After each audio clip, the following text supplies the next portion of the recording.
یہ ملک کہاں جا رہا ہے اور یہ لوگ کہاں؟ ملک کس طرف جا رہا ہے؟ بمبئی کے حالات کو دیکھیے کس طریقے سے، گجرات کے حالات کو دیکھیے، بیانات کو دیکھیے۔ بال ٹھاکرے کا بیان کیا ہوا؟ بال ٹھاکرے بیان دیتا ہے، کہتا ہے کہ اسلامک ٹیررزم کے خلاف آواز ہے اور اسلامک ٹیررزم وہ ناسور ہے، ٹیومر ہے، جس کا جواب مالیگاؤں کے دھماکوں کے ذریعے ہندوستان کے ہندوؤں نے مسلمانوں کو دیا۔ آپ بتائیے کیا یہ حق کی بات ہوئی؟ وہ ہندوستان جس کی بنیاد نان وائلنس پہ رکھی گئی، کیا آج آپ دہشت گردی کو حق پہ جانب قرار دیں گے ایک دوسری دہشت گردی کا جواب دے کر؟ مالیگاؤں میں کیا ہوا؟ کون سے ذمہ دار؟ سادھوی پرگنیا ٹھاکر اور آرمی کے آفیسر آر ڈی ایس لاتے ہیں، دھماکہ لگاتے ہیں۔ ارے ان کی مذمت کرنی چاہیے تھی، لیکن مذمت نہیں کی، کہا کہ حق پہ جانب ہے۔ ایک طرف یہ تو دوسری طرف گجرات کے فسادات پر ناناوتی کمیشن کی رپورٹ کیا آئی؟ ناناوتی کمیشن کی رپورٹ کہتی ہے کہ اگر گودرا نہیں ہوتا تو گجرات نہیں ہوتا۔ مطلب یہ کہ گجرات کے فسادات کی وجہ گودرا کے چلتے ہوئے ٹرین ہے، گودرا کے واقعات کی وجہ سے احمد آباد اور دوسرے گجرات کے فسادات کو حق پہ جانب کھڑایا۔ کوئی ہے آواز بلند کرنے والا؟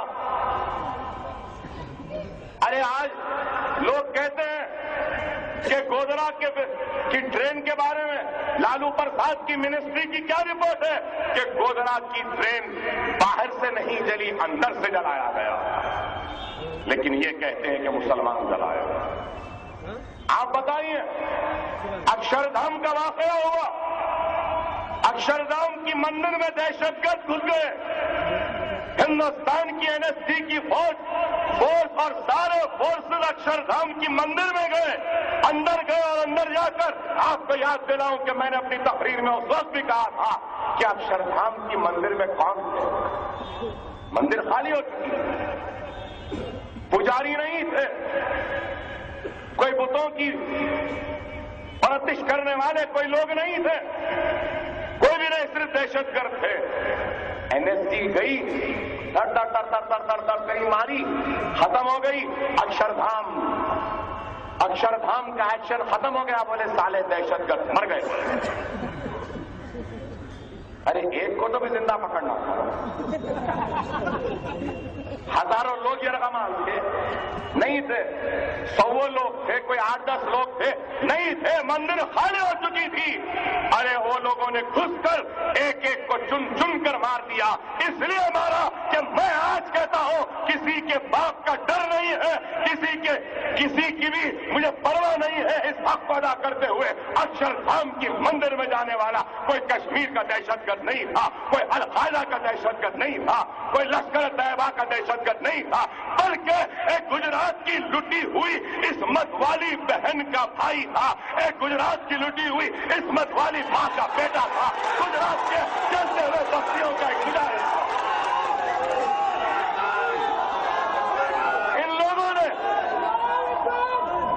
ان لوگوں نے ان کو مار دیا اور دنیا کے سامنے اس حقیقت کو آنے سے روک دیا۔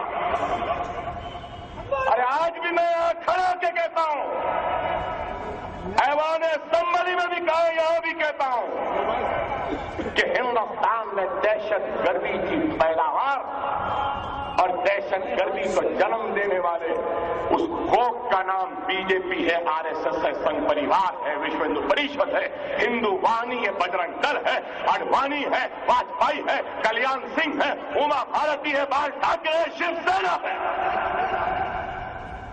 لوگ بولیں گے اکبر کیا بات کہہ رہا؟ ارے میں نے اسمبلی میں بھی کہا، یہاں بھی آپ سے بھی سوال ہے، بابری مسجد کے شہادت سے پہلے کیا ہندوستان میں بم دھماکے ہوتے تھے؟ کوئی ٹیررسٹ آتے تھے؟ کوئی لشکر کا نام تھا؟ کوئی القاعدہ کا کوئی نام تھا؟ کوئی مجاہدین تھے؟ کوئی انڈین مجاہدین تھے؟ کوئی اسٹوڈنٹ اسلامک موومنٹ تھا؟ ارے کب سے آیا؟ بابری مسجد کے شہادت کے بعد آیا۔ تو وہ لوگ کیا ذمہ دار نہیں ہیں جنہوں نے بابری مسجد کو شہید کیا؟ ارے بابری مسجد شہید نہ ہوتی، میرے سر اور سینوں پہ گولیاں نہ چلتی، میرے معصوم بچوں کے گلوں پہ چھریاں نہ چلتی، میری ماں اور بہنوں کو برا پریڈ نہ کیا جاتا، میری عصمت کو نہ لوٹا جاتا، میری آبرو کو نہ لوٹا جاتا، میرے بوڑھے باپ کے کھانوں پہ نوجوان بھائی کی میت کا بوجھ نہ ڈال دیا جاتا، میرے بستیوں کو نہ جلایا جاتا، میرے کاروبار کو نہ جاتا۔ خدا کی قسم ہندوستان میں دہشت گردی نہیں ہوتی۔ یہ میں نے اسمبلی میں کہا۔ کیا بات غلط ہے آپ بتائیے؟ آج اخبارات لکھ رہے ہیں کہ اکبر اویسی کی تقریر پر پابندی ہونی چاہیے، کیسٹ لے جا کے دیں گے۔ ارے کیسٹ دے دو، تم خود چلے جاؤ۔ ارے اکبر اویسی یہ بات مسلم بستیوں میں نہیں، اسمبلی میں بولا تو وہاں کسی کی ماں نہیں جانی، تم روکیں گے؟ ارے آج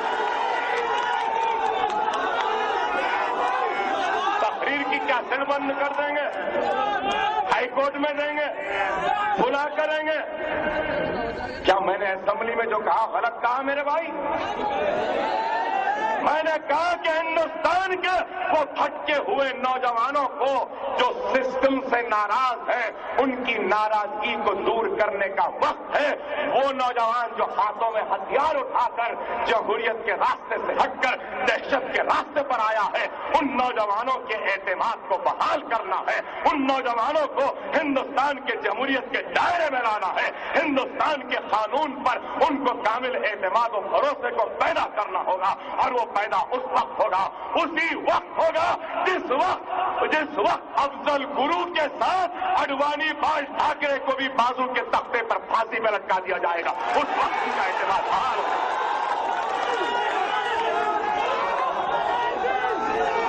ان مسلمانوں کا اعتماد اس وقت بحال ہوگا، ان مسلمانوں کا بھروسہ ہندوستان کے قانون پر اس وقت ہوگا جب ٹائیگر میمن کے ساتھ بال ٹھاکرے کو بھی بازو کی کوٹری میں ڈال کر سزا دی جائے گی تو مسلمان کا اعتماد بحال ہوگا۔ کیا میں جو کہہ رہا ہوں غلط ہے؟ پھر کہتے ہیں کہ مجلس ورغلا رہی ہے، مجلس بھٹکا رہی ہے، اکبر اویسی فرقہ پرست ہے۔ ارے سینہ ٹھوک کر کہتا ہوں، ہاں میں فرقہ پرست ہی نہیں ہوں بلکہ میں مسلم پرست ہوں، غلامان محمد رسول اللہ صلی اللہ علیہ وسلم کا پرست۔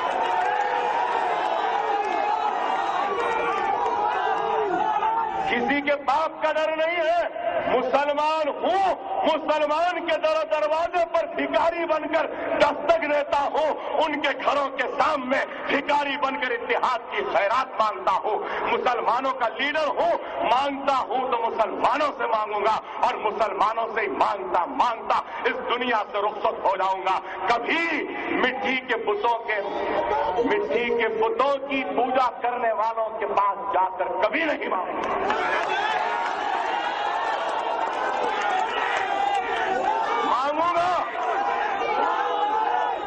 مانگوں گا تو اللہ سے مانگوں گا، مانگوں گا تو رسول اللہ صلی اللہ علیہ وسلم سے مانگوں گا، مانگوں گا تو رسول اللہ صلی اللہ علیہ وسلم کے غلاموں سے مانگوں گا، مانگوں گا تو عاشق رسولوں سے مانگوں گا، مانگوں گا تو صرف لا الہ الا اللہ محمد رسول اللہ کلمہ پڑھنے والوں سے مانگوں گا۔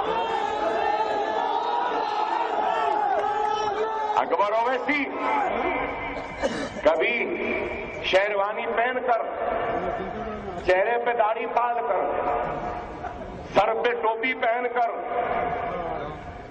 لال دروازے کے بونال جلوس پر مبارکباد نہیں دے گا۔ کبھی مسلمان قرآن کی آیتیں پڑھ کر حدیث بیان کر کے بتوں کے منادروں میں جا کر بیٹھ کر ان بتوں کو مانگنے والوں سے نہیں مانگوں گا۔ آج یہ لوگ صرف ملت میں تفرقہ، ملت میں انتشار، نرسمہا راؤ کی موت کے وقت اسمبلی میں کس بے باکی کے ساتھ ہم نے تقریر کی، کس جانبازی وہ ہمت کا مظاہرہ ہم نے کیا، اور ایوان اسمبلی میں کھڑے ہو کر کہا کہ ریڈی و راؤ دیکھ لو مسلمانوں کو دھوکہ دینے والوں کا کیا حشر ہوتا ہے، اگر تم بھی دھوکہ دو گے تو تمہارا بھی وہی حشر ہوگا جو نرسمہا راؤ کا ہوا۔ حسین ساگر کے دامن میں حسین شاہ ولی رحمۃ اللہ علیہ نے اس مردود کو اپنے بنائے گئے اس تالاب میں اللہ نے جلنے بھی نہیں دیا، آدھا جلا آدھا نہیں جلا، کتے لوگ کے لے جا رہے ہیں۔ اور یہی مجلس ہے جس نے ایوان اسمبلی میں ایک تاریخ بنائی۔ لوگ بولتے مجلس کیا کری، مجلس چھوٹی جماعت، چھوٹی جماعت، چھوٹی جماعت بول رہے تھے، مگر چھوٹی جماعت کی طاقت کو آپ بھی نہیں دیکھے ہوں گے بھائی، دیکھے ہوں گے لیکن سمجھے نہیں ہوں گے۔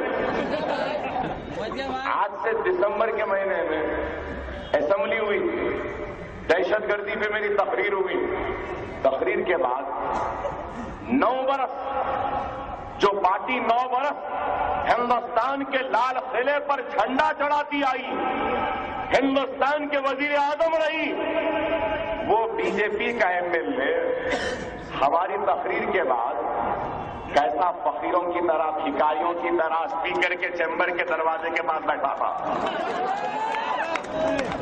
کیا چھوٹی سی جماعت کی طاقت نہیں تھی؟ مجھے صرف ایک ہی بات یاد آتی سالار کی، جو سالار کہتے تھے کہ سیاست ہمارے گھر کی لونڈی رہتی، 1000 برس سے سیاست ہمارے گھر کی لونڈی رہ چکی۔ ارے یہی مدبرانہ سیاست وہ دور اندیشی کا نتیجہ ہے کہ کیسا بی جے پی کا ایم ایل اے اسپیکر کے چیمبر کے سامنے بیٹھ کے بول رہا اکبر اویسی دہشت گردوں کی تعریف کر رہے ہیں، مجلس دہشت گردوں کی جماعت ہے، یہ بی جے پی کو دہشت گرد بول رہے ہیں، آر ڈی ایکس والے بول رہے ہیں، اور یہ کوئی بھی کچھ نہیں بول رہا ان کو، بول کے بے بس ہو کے اسپیکر کے چیمبر کے سامنے دروازے کے سامنے پتھر پہ جوتا نکال کے بشیر باغ آبے شاد کے بھکاریوں کی طرح بیٹھا ہوا۔ ہر کوئی بولتے اکبر صاحب بڑے خطرناک ایم ایل اے تھے، ایم ایل اے ہونا یہ وہ، نہیں بھائی میں بہت شریف ہوں۔ یہ معظم خان صاحب آپ لوگ سمجھتے ہیں بہت شریف ہے، بہت شریف ہے بھائی، مگر بہت بخشے ہوئے بھی ہیں۔ یہی معظم خان نے کیا کہا تھا مجھے آ کے، کہا کہ اکبر بھائی ہماری کامیابی ہے کہ کشن باہر نکل گیا بھکاریوں کی طرح بیٹھا ہوا ہے، اگر آپ اجازت دیے تو یہ 1 روپے کا سکہ ڈال دیں تو جا بیٹھے کھا لیں گے۔ ارے اس وقت کیسے آئے ہمارے آنکھ پر آپ کو نہیں معلوم، جب میں نے دہشت گردی پہ تقریر کی، B J P, T D P, C P I, C P M, T R S, Janata Party سب مل کر آئے، کس کے پاس؟ میرے آنکھ پر ناچنے لگے میرے سامنے۔ اس وقت میرا بھائی ممتاز خان اٹھا اور اٹھ کے بولا میرے لیڈر کو ہاں چل جا، حیدرآباد ہے اور آیا ہے، ایک میں جائے گا 2-4 ٹکڑوں میں، ادھر آ رہا بولے، ان کی بولنے کی دیری تھی، ادھر سے افسر خان کود کے آئے، افسر خان کودے تو معظم خان ٹیبل پر سے ایسا ڈائیو مار کے گئے ہمارے لیڈر پہ، تو احمد پاشا ٹوپی یوں کر کے پرانے شہر کی ماں بہن کی زبان میں شروع ہو پوری اسمبلی سناٹے میں تھی۔ چھوٹی جماعت بھائی 5 ایم ایل اے تھے نا، الحمدللہ 100 پہ بھاری تھے۔